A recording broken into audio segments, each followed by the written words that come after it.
Ма питате как да оцелем.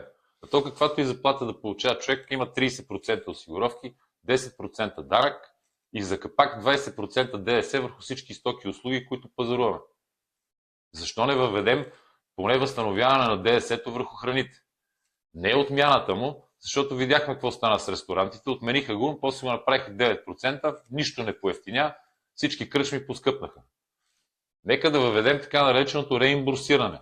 Отиваш, пазаруваш, плащаш всичко, събираш си бележките или ако имаш карта за пазаруване за храна, с нея се отчиташ. На всяко 3 месече пускаш една справка за възстановяване. По този начин хем държавата 3 месеца работи с нашите пари, хем после ние ги получаваме на куп и можем да купим нещо допълнително за вкъщи или да си отделим повече за почивка или да купим нещо на децата.